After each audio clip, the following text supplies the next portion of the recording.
بسم الله الرحمن الرحيم۔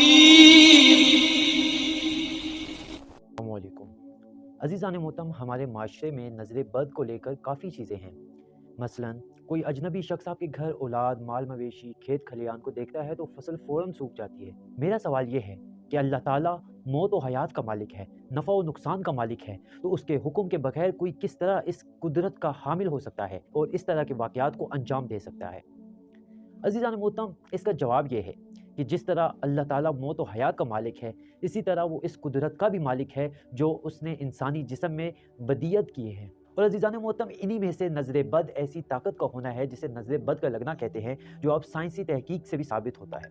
عزیزان محترم، قرآن مجید میں خداوند تعالیٰ ارشاد فرماتا ہے، اور یہ کفار قرآن کو سنتے ہیں تو ایسا لگتا ہے کہ عنقریب آپ کو نظروں سے پھسلا دیں گے۔ عزیزان محترم، بعض لوگوں کی آنکھوں میں ایک مقناطیسی طاقت ہوتی ہے جس سے بہت کام لیا جا سکتا ہے، یہاں تک کہ مقناطیسی نیند، جسے ہائپوتزم بھی کہا جاتا ہے، بھی آنکھ کی اس مقناطیسی طاقت کے ذریعے سے ہوتی ہے۔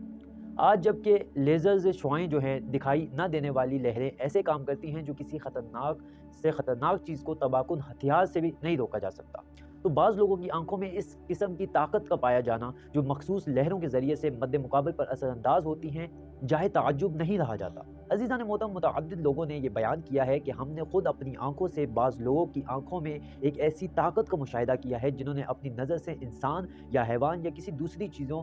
کو نیست و نابود کر دیا ہے۔ لہٰذا نہ صرف اس چیز کا انکار پر اصرار کیا جائے بلکہ عقلی اور عملی لحاظ سے اس کو قبول کیا جانا چاہیے۔ اب عزیزان محترم، بعض اسلامی روایات میں بھی ایسے الفاظ ملتے ہیں جن سے اجمالی طور پر اس چیز کی تائید ہوتی ہے۔ چنانچہ عزیزان محترم، جب ہم تاریخ کی کتب کا مطالعہ کرتے ہیں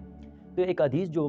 میں آپ کے سامنے بیان کرنا چاہوں گا، اسماء بنت امیس نے پیغمبر اکرم صلی اللہ علیہ وآلہ وسلم کی خدمت میں عرض کیا، جعفر کے بچوں کو نظر لگ جاتی ہے، کیا میں ان کے لیے رقیہ کو لے لوں؟ رقیہ اس دعا کو کہتے ہیں جو نظر لگنے سے دور رکھنے کے لیے لکھی جاتی ہے اور اس کا تعویذ بنایا جاتا ہے۔ تو پیغمبر صلی اللہ علیہ وآلہ وسلم نے فرمایا، نعم،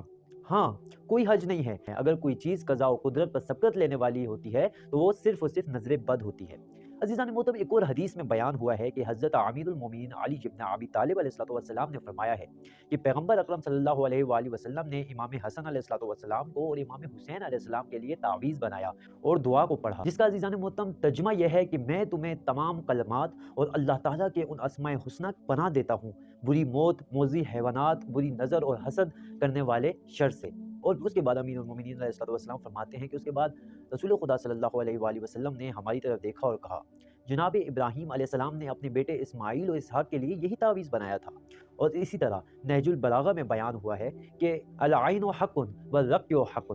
عزیزان محترم، المختصر یہ کہ یہ ایک حقیقت ہے اور نظر بد کو